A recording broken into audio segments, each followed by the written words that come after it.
वालेकुम नाजरीन, प्रोग्राम रोज़ा और सेहत के साथ मैं हूं आपकी होस्ट आयशा शकूर। उम्मीद करती हूं आप सब लोग खैरियत से होंगे और रमज़ानुल मुबारक को भरपूर तरीके से गुजार रहे होंगे। रोज़ाना लाहौर न्यूज़ के प्लेटफॉर्म से हम आपके लिए स्पेशल इफ्तार ट्रांसमिशन लेकर आते हैं, जिसमें हमारे साथ हमारी डाइटिशियंस, कंसल्टेंट्स, गायनोकोलॉजिस्ट्स और हेल्थ केयर एक्सपर्ट्स मौजूद होते हैं जो आपको ज़बरदस्त किस्म के टिप्स देते हैं। आज भी हमारे इस प्लेटफॉर्म को हम अवेयरनेस के लिए यूज़ करेंगे और हम बात करेंगे पॉलीसिस्टिक ओवरी सिंड्रोम पर, जो कि बहुत ज़्यादा आजकल की लड़कियों में पाई जा रही है। और उसके अलावा हमारी जितनी भी प्रेग्नेंट वुमेन और ब्रेस्ट फीडिंग वुमेन होती हैं, क्या वो रोज़े रख सकती हैं, और अगर रख सकती हैं उन्हें किस तरह से डाइट प्लान को फॉलो करना चाहिए। इस तमाम तर सूरत हाल पर बात करने के लिए प्रोफेसर डॉक्टर रेहाना आमिर खान हमारे साथ मौजूद है। अस्सलाम वालेकुम डॉक्टर रेहाना, कैसी हैं आप? कैसी हैं आप? अल्हम्दुलिल्लाह, आई एम गुड। आप कैसी हैं? I am fine. कैसा जा रहा है आपका रमज़ान? रमज़ान बहुत अच्छा जा रहा है। बहुत ठंडा जा रहा है, मौसम आजकल बहुत खुशगवार हुआ, लेकिन फिर भी रोज़ा रखना मुश्किल है बाहर। बिल्कुल, डिहाइड्रेशन बहुत हो जाती है, प्यास बहुत लग जाती है।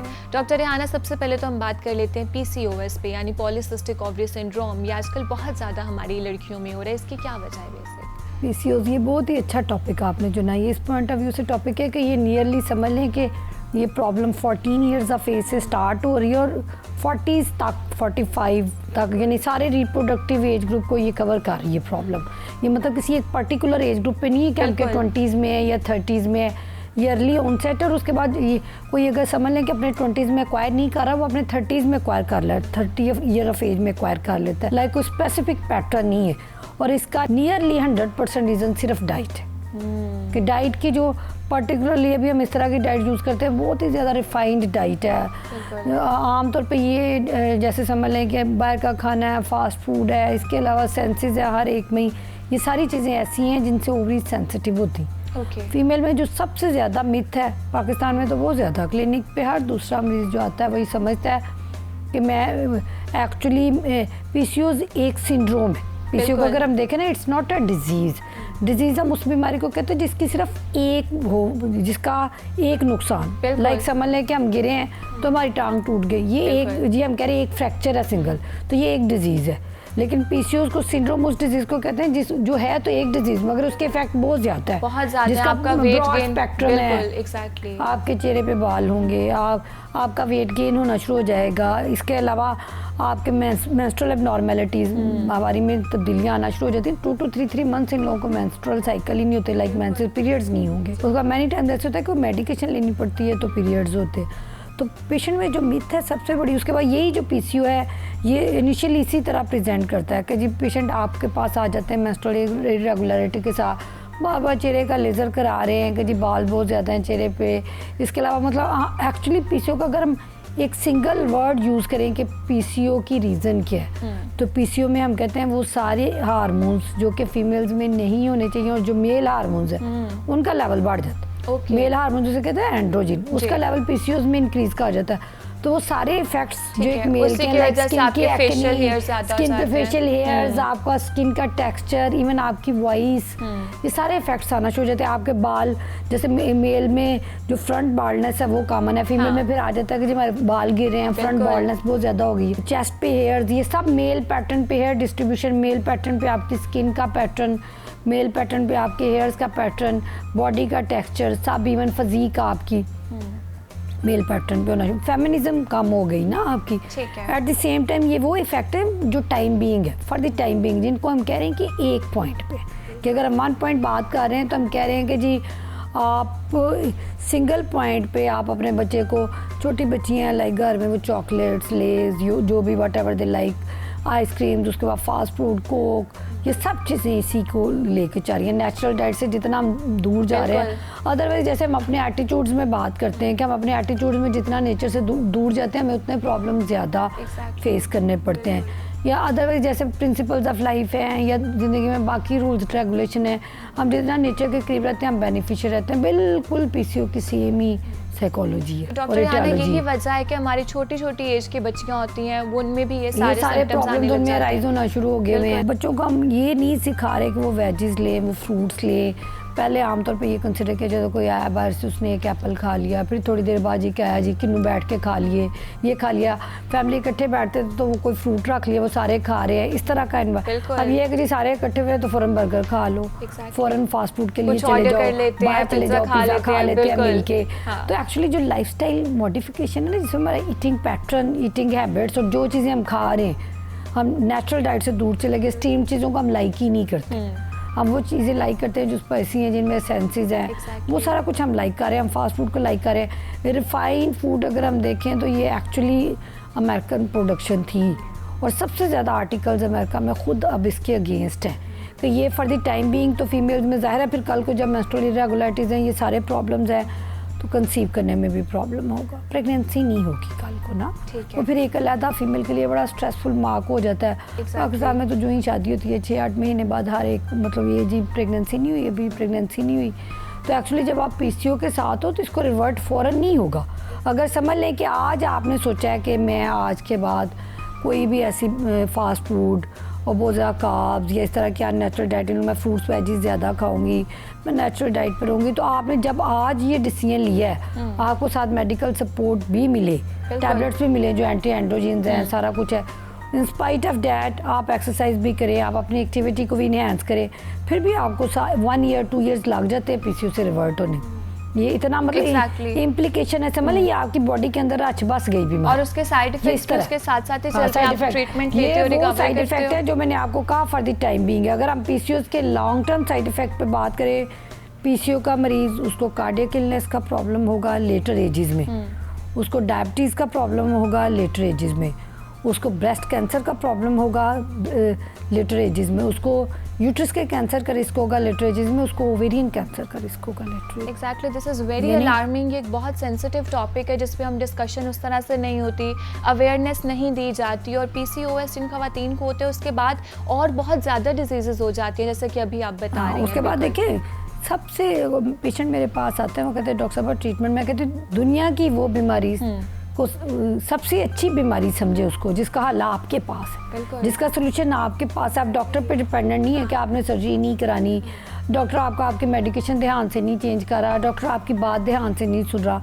वो बीमारी जिसका टोटली इख्तियार आपको है, बिल्कुल उसका सोल्यूशन आपके पास है। एग्जैक्टली, आपने बस अपनी डाइट को बेहतर करना है, आपने अनहेल्दी नहीं खाना, you have to change yourself कि आपने हेल्दी चीज़ें खानी है, आपने नेचुरल डाइट पर रहना है, आपने अपनी एक्टिविटी रखनी है, सेडेंटरी लाइफस्टाइल नहीं होगा कि आप बैठे हैं, आप घंटों टीवी देख रहे हैं, आप साथ चिप्स खा रहे हैं, आप ये कर रहे हैं, आप वो कर रहे हैं, उसके बाद आपकी एक्टिविटी अदरवाइज आप वॉक नहीं कर रहे हैं, आप कोई एक्सरसाइज नहीं कर रहे हैं। तो पीसीओ का समझ लें कि नियरली 90% सोल्यूशन जितनी भी ड्रग्स पीसीओ पॉलीसिस्टिक ओवरीज के पेशेंट्स को दी जाती हैं वो सपोर्टिव वो सपोर्टिव थेरेपी है, वो ट्रीटमेंट नहीं है। एक्चुअली ट्रीटमेंट या क्योर ऑफ द डिजीज़ क्या है जो मैं आपको बता रही हूँ कि आपका लाइफस्टाइल मॉडिफिकेशन एंड आपकी डाइटरी मॉडिफिकेशन, ये ट्रीटमेंट है आपका। पीसीओ का पेशेंट उसका चूँकि इंटरनली इन्वायरमेंटली सस्टेनेबल नहीं है, अगर वो कंसीव भी कर जाते हैं, समझ लें सब फर्टिलिटी के साथ आया आपका, ठीक है, मैरिड कपल है, फीमेल को पीसीओ है, शायद कोई 2 साल 3 साल हुए हैं, आपने कहा वो नहीं जी आप हमें दवाई देना। पीसीओज में एक्चुअली अल्ट्रासाउंड जब भी वो किसी रेडियोलॉजिस्ट के पास जाएंगे कराने, वो कह देंगे जी नहीं जी आपका तो एग नहीं बना हुआ, आपके एग स्मॉल हैं, तो आप डॉक्टर को कहे आपको मेडिकेशन दे एग बनाने में। तो पीसीओ के मरीज में देखती हूँ many time years and years ovulation induction drugs हम उन्हें कहते हैं, लाइक एग बनाने की जो दवाइयाँ होती हैं वो ले रहे होते हैं ईयर्स एंड ईयर्स, ठीक है। उसके बाद ये कंसीव भी कर ले, मिसकैरेज में एंड अप हो जाता है क्योंकि बॉडी का internal environment is not suitable to sustain the pregnancy. बिल्कुल एग्जैक्टली, उसके साथ साथ इश्यूज इतने ज़्यादा हो जाते हैं कि आपको वीकनेस भी बहुत ज़्यादा हो जाती है। तो डॉक्टर रिहाना, अगर ये आपने अच्छी बात की, पीसीओ का मरीज़ अगर आप उसका कैल्शियम लेवल कराएं, आप उसका विटामिन D3 लेवल करा लें, आप उसका आयरन लेवल करा लें, क्योंकि वो डाइट खा रहा है जो बॉडी को नहीं रिक्वायर्ड, सब लोअर एंड पे आएगा। और अदरवाइज अगर आप उनका BMI देखें या वेट देखें वो बहुत ही ज़्यादा होगा, और उनसे अगर आप एक थिन लीन पेशेंट जो कि नेचुरल डाइट पे है फीमेल, आप उसका विटामिन D3 लेवल, आप उसका कैल्शियम लेवल, आप उसका आयरन लेवल कराएं, that will be far better. इसका मतलब जो डाइट आप ले रहे हैं वो आपका वेट गेन तो कर रही है, वो आपको डिस्टॉर्ट तो कर रही है, मगर वो आपको एनर्जी लेवल नहीं दे रही। इसलिए पीसीओ के सारे मरीज बॉडी एक, हेड एक, ये सारे प्रॉब्लम्स उनको होंगे। ठीक है, तो अगर एक पेशेंट आपके पास आ गया पीसीओएस का, आप उसका ट्रीटमेंट, डाइट उसको सजेस्ट करती हैं कि बेहतर कर ले, अपना लाइफस्टाइल बेहतर कर ले, उसके अलावा मेडिकेशंस पर भी लगा देते हैं, तो उसके बाद चांसेस है कि 100% वो बंदा बिल्कुल पेशेंट ठीक हो जाएगा? पीसीओ के पेशेंट को मैं एक ही बात कहती हूँ, जो कि मेरी ज़्यादातर सब फर्टिलिटी की भी प्रैक्टिस है, लाइक मैं करती हूँ लेप्रोस्कोपिक और रोबोटिक सर्जरी ना, तो पेशेंट आमतौर पे पेरिफेरी से रेफ़र होके आ जाते हैं कि नहीं जी इनको सिस्ट है तो सर्जरी के लिए भेजा है, साथ चूँकि प्रेगनेंसी नहीं हो रही, तो हालांकि इनको किसी सर्जरी की ज़रूरत नहीं पड़ती। ठीक है, तो मैं उनको सिर्फ एक ही बात कहती हूँ, मैं उनको ये कहती हूँ कि जी आप ये बात जहन में रखें कि अगर आपको अपना हाल चाहिए then your attitude will be serious, कि आप सीरियसली बिहेव करेंगी, जो आपको डाइट प्लान दिया जाएगा आप उसको फॉलो करेंगे। अदरवाइज़ अगर आप ये कहें कि मैं दवाइयाँ कर दूँ, मैं बहुत अच्छी सर्जन हूँ, मैं आपकी लेप्रोस्कोपिक सर्जरी कर दूँ, किसी चीज़ से कोई हल नहीं निकला, आपका सोल्यूशन आपके पास है। और अगर आप कहें कि नहीं, बेशुमार मरीज आते हैं वो बार बार ये कहेंगे नहीं फिर मैं 2 चॉकलेट खा लिया करूँ, मैं तो पूरा पैक खाती हूँ, तो डॉक्टर साहब मैं सिर्फ एक दफ़ा आइसक्रीम खा लिया करूँ, तो मैंने ये कहती हूँ नहीं, आप अगर इन चीज़ों के यूज टू रहेंगे तो आप इससे बाहर ही नहीं निकल सकते। बिल्कुल, और एहतियात इलाज से बेहतर है जब आपको पता है ये चीज़ें मेरे लिए अच्छी नहीं है और इतनी सीवियर कंडीशन हो जाए। क्वालिटी डाइट नहीं है ये, जो लोग अच्छी चीज़ें खाने के आदी हो जाते हैं, लाइक क्वालिटी डाइट हम ये कहते हैं कि जी आप पल्सेस लें, आप बीन्स लें, आप ड्राई फ्रूट्स लें, आप वेजेस लें, आप फ्रूट्स लें, तो ये क्वालिटी डाइट है। जब आप क्वालिटी डाइट के मैंने कहते हो आप यूज टू हो जाएंगे, आपको वैसे दूसरी चीज़ें अच्छी नहीं लगती। बिल्कुल, जो लोग क्वालिटी डाइट के आदी होते हैं उन्हें वही चीज़ें अच्छी लगती हैं। अपने सिस्टम को इम्यून करने की आदत होती है, अगर हम क्वालिटी डाइट की तरफ चले जाएंगे फिर हमें वो चीज़ें फैसिनेट भी नहीं करेंगी उसी के साथ। और वैसे भी ये अगर हम ये कहें जी दिल ये कह रहा है कि ये खा ले, दिल कह रहा है पिज़्ज़ा खा ले, दिल कह रहा है बर्गर खा ले, दिल कह रहा है अभी बाहर चले जाते हैं खाना खाने के लिए, तो फिर दिल की कहानी तो फिर और है ना। एग्जैक्टली, तो अगर आप पीसीओएस के पेशेंट के साथ उसका कोई रिलेशन नहीं है। बिल्कुल, पीसीओएस के अलावा जितने भी हमारे ये हाइपरटेंशन के मरीज होते हैं, ब्लड प्रेशर के पेशेंट्स होते हैं, शुगर के पेशेंट्स होते हैं, उन सबको चाहिए कि अपनी डाइट को बहुत लिमिटेड किया जाए ताकि कॉन्सिक्वेंसेस जो है वो ना उनसे फेस करें। एक्चुअली जितनी मॉडर्न इरा की डाइट्स है ना, उनके उनको सिर्फ हम ये देखते हैं कि हमें खाने में कितना मज़ा आ रहा है। हर बंदे को, जैसे हम कोई एक मेडिकेशन, हम एक पैनाडोल की गोली लेते हैं तो हम पढ़ते हैं कि जी इसका क्या साइड इफेक्ट है, या कोई भी टैबलेट आपको कोई डॉक्टर प्रेस्क्राइब करता है तो आमतौर पे अब आके लोग सर्च करते हैं कि इसका क्या साइड इफेक्ट है, फिर उसको लेते हैं। लेकिन खाते वक्त हम नहीं सोचते, खाते वक्त जो चीज़ हमें टेस्ट में अच्छी लग रही है उसके पीछे हम पड़ जाएं। वो तो समझ ले वहाँ पाँव धरने की जगह नहीं होनी, कोई ऐसी जगह है ना जहाँ कुछ भी ऐसा मेरा वहाँ पाँव धर, लोगों ने ये नहीं सोचना कि इसको भी हमने देखना है कि ये जब चीज़ हमारे अंदर जा रही है तो उसका क्या इम्पैक्ट है हमारी बॉडी पे। इसलिए डाइट को ऐसे मत ली, डाइट को ये मत सोचें कि ये हमें डाइट हम इसलिए ले रहे हैं कि ये हमें खाने में टेस्ट दे रही है, हमें खाने का मज़ा आ रहा है। डाइट एक आपकी ज़िंदगी का सबसे बड़ा डिसीजन है जिसने आपकी पूरी बॉडी के सारे मैकेनिक्स कंट्रोल करने, इसलिए डाइट को इस तरह मत लें। डाइट को ये समझें कि ये एक कोड है जो हम अपनी लाइफ के अंदर, अपने जिस्म के अंदर भेज रहे हैं और उसने एक्सप्रेस होना है। That code will be expressed, अगर हम भेज ही गलत रहे हैं तो वो एक्सप्रेस भी गलत होना है। ज़्यादातर बीमारियाँ नियरली 80-90% वो हमारी खुद डाइटरी पैटर्न से रिलेटेड होती है। हम खाते वक्त हमें नहीं पता होता, लेकिन बाद में जब हम बीमार हो जाते हैं फिर हम उन चीज़ों की तरफ जाते हैं कि भाई नहीं हमें ये नहीं करना चाहिए था या कुछ, इसलिए prevention is better than cure. Exactly जी, prevention is better than cure. Doctor Rehana, hormonal issues बहुत ज़्यादा लड़कियों में हो रहे हैं। पीसीओएस तो एक कॉज है, लेकिन जिनको पीसीओएस नहीं है उसके अलावा भी हार्मोनल इश्यूज़ बहुत ज़्यादा एक कॉमन हो चुका है। हर लड़की को हार्मोनल इश्यूज़ हो रहे हैं जिसकी वजह से फेशियल हेयर बहुत ज़्यादा हो रहे हैं। तो ये ज़्यादा इसकी क्या बेसिक रीज़न है कि हर दूसरी लड़की हार्मोनल इश्यूज़ से सफ़र कर रही है? पीसीओएस को अगर हम बात करते हैं तो ये सिर्फ वो 20 को नहीं होता, ये थिन लीन को भी होता है। इसलिए हार्मोनल इशू का ये कंसर्न नहीं है कि ये सिर्फ एक मोटी फीमेल को जिसका BMI ज़्यादा उसको हो सकते हैं, ये थिन लीन को भी हो सकते हैं हार्मोनल इशूज़। बेसिकली फीमेल्स में ना एक्चुअली बात यही है कि जैसे लड़कियां बाहर जी जितने पेशेंट आते हैं उनमें से 60-70% में उनसे पूछना जो पीसीओएस के साथ है, हार्मोनल प्रॉब्लम्स के साथ है, तो उनसे पूछा जाए कहेंगे हम हॉस्टलाइट हैं, हम हॉस्टल में स्टे कर रहे हैं, हम स्टडी कर रहे हैं, हम स्टूडेंट हैं, हम यूनिवर्सिटी जाते हैं, हमारा टाइम इतना यूनिवर्सिटी में स्पेंड होता है, वहाँ पर जो मिला वो खा लिया।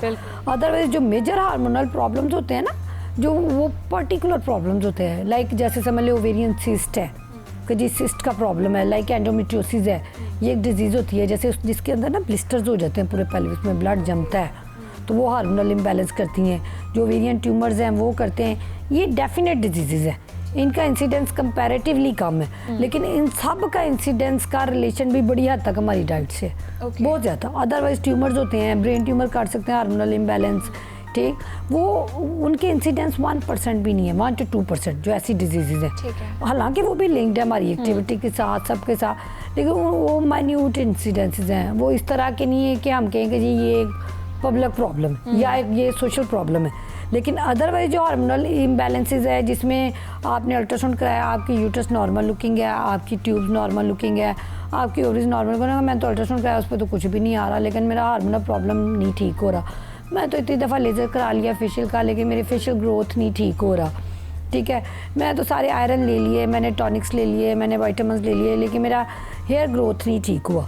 तो ये सारे प्रॉब्लम्स का वही आंसर है, सिंपल, कि जी इसका मतलब ये है कि आपको कोई ऑर्गेनिक डिजीज़ नहीं है, you are not a sufferer of organic disease, आपको एक सोशल इशू है। जैसे साइकोलॉजिकल इश्यूज होते हैं ना, ऐसे डाइट भी एक सोशल इशू हो चुका है कि आप सोशली जाते हो, आपके मैं फलां फंक्शन पे गए, मैं ये भी खा लिया, मैं ये भी खा लिया, आज हमारी ये गैदरिंग थी, मैंने ये भी खा लिया, मैंने ये भी खा लिया, या मैं तो हॉस्टल में रहती हूँ, हम तो बाहर चले जाते हैं, हम तो ये डाइट खाते हैं।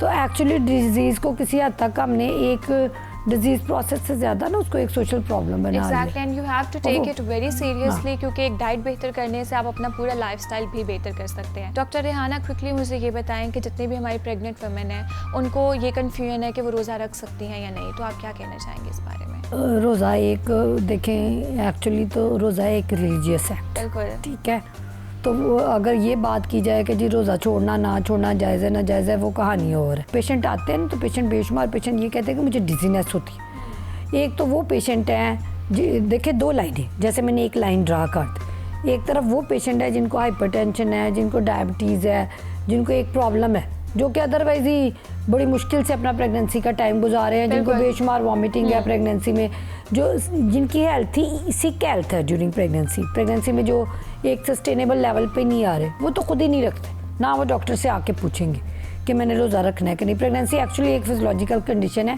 बेशुमार पेशेंट ऐसे भी होते हैं जिनको कोई सिम्टम्स नहीं होती प्रेगनेंसी में। सारी प्रेगनेंसी ऐसे ही नहीं होती कि उल्टियाँ हो रही हैं, ये हो रहा है, वो हो रहा है, तूफान मचा हुआ है प्रेगनेंसी। 80% मरीजों को प्रेगनेंसी में एक्चुअली कुछ भी नहीं होता। वो पेशेंट कैंडिडेट है कि क्या उन्होंने रोज़ा रखना है कि नहीं। वो बहुत हद तक पेशेंट के कंप्लायंस पे। बेशुमार पेशेंट प्रेगनेंसी में जो है वो टॉलरेट कर जाते हैं फास्टिंग को, भूखे रहने को टॉलरेट कर जाते हैं, उनको कुछ भी नहीं होता। यहाँ जो इम्पोर्टेंट क्वेश्चन जो लोगों को बताने के लिए है वो इम्पोर्टेंट ये है, क्या रोज़े का असर बच्चे की हेल्थ पे होगा कि नहीं। बिल्कुल। या रोज़े से माँ कोलैप्स तो नहीं कर जाएगी, ऐसा नहीं है। रोज़े का असर बच्चे की हेल्थ पे नहीं होगा। जो इनबॉर्न जो बच्चा अभी यूट्रस के अंदर है, जो अभी पैदा नहीं हुआ, उसका इफेक्ट रोज़े का बैड इफेक्ट उस पर नहीं होगा। उसकी रीज़न क्या है, प्रेगनेंसी में जितने भी हार्मोन्स रिलीज होते हैं वो सारे होते हैं डायबेटोजेनिक्स। वो एक्चुअली शुगर लेवल को अप करते हैं। प्रेगनेंसी में GDM का इंसिडेंस है 70-80%। रोज़े की हालत में सिर्फ एक चीज़ का फियर होता है कि आपका ग्लूकोज लेवल ना फॉल कर जाए और आपको हाइपोग्लाइसीमिया ना हो जाए, आप अनकॉन्शियस ना हो जाए ग्लूकोज लो होने से। प्रेगनेंसी में हाइपोग्लाइसीमिया नियरली नील है अल्लाह की तरफ से, क्योंकि अल्लाह ताला ने, चूँकि हम ये कह रहे हैं ये तो ज़हर एक आने वाली नस्ल है ना, जो प्रेगनेंसी है वो एक आने वाला टाइम है, एक आने वाली जनरेशन है। वो बच्चा अमीर का भी पैदा हो रहा है, बच्चा वहाँ भी पैदा हो रहा है जहाँ रोटी नहीं है, बच्चा वहाँ भी पैदा हो रहा है जहाँ सब कुछ है। तो एक्चुअली अल्लाह ताला ने जो इंसान की जो कमिंग जनरेशन है उनके प्रोसेस को ऐसे रखा है कि फीमेल अगर कुछ नहीं भी खाती, समझ लो उनको अवेलेबिलिटी नहीं, घर में ही फाके, फिर भी सस्टेन रहता है फिटस, ठीक है। तो इसलिए रोज़े का असर बच्चे पे नहीं होता। जितने प्रेगनेंसी के हार्मोन्स हैं वो शुगर लेवल को ऊपर लेके जाते हैं। इसलिए अगर आपकी प्रेगनेंसी में अदरवाइज़ आपको हाइपरटेंशन नहीं है, आपको डायबिटीज़ नहीं है, आपको कोई और इशू नहीं है, तो आप रोज़ा रख सकते हैं। ठीक है, अगर स्मूथली चल रहा है तो आप रख सकते हैं। या आपके बच्चे को कुछ नहीं कहेगा। That actually prove to be beneficial. वो आपको जेस्टेशनल डायबिटीज़ से बचाएगा, जो प्रेगनेंसी के दौरान शुगर होती है उससे बचाएगा, आपको बेनिफिशियल होगा अगर आप सस्टेन कर सकती हैं। लेकिन अगर आपको ये लगता है कि रोज़े के अलावा फिर मुझे हेडेक शुरू हो जाता है, मुझे डिजीनेस होना शुरू हो जाती है, मेरे बॉडी लिथार्जिक हो जाती है, किसी हद तक तो लिथार्जी वीकनेस हर एक रोज़ेदार को ही होती है ना, जो नहीं भी प्रेगनेंट। लेकिन प्रेगनेंसी में चूँकि रिक्वायरमेंट्स डबल हो जाती है ना, आपकी बॉडी की रिक्वायरमेंट्स डबल हो, तो वो डिजीनेस का लेवल या वीकनेस या लिथार्जी का लेवल भी प्रेग्नेंट औरतों में जब वो रोज़ा रखती हैं डबल हो जाता है। तो अगर तो आप उसको टॉलरेट कर सकते हैं तो रोज़ा बिल्कुल नुकसानदेह नहीं है माँ या बच्चे के तो लिए। अगर आप ठीक उसको है? टॉलरेट कर सकते हैं तो आप रोज़ा रख सकते हैं। हाँ, आप थैंक यू रोज़ा सो रख मच डॉक्टर सकते हैं। रेहाना फॉर गिविंग ठीक अस है। Your time. It was lovely talking to you. Viewers, इसी के साथ साथ रोज़ा और सेहत से मुझे दीजिए इजाज़त। अल्लाह हाफ़िज़।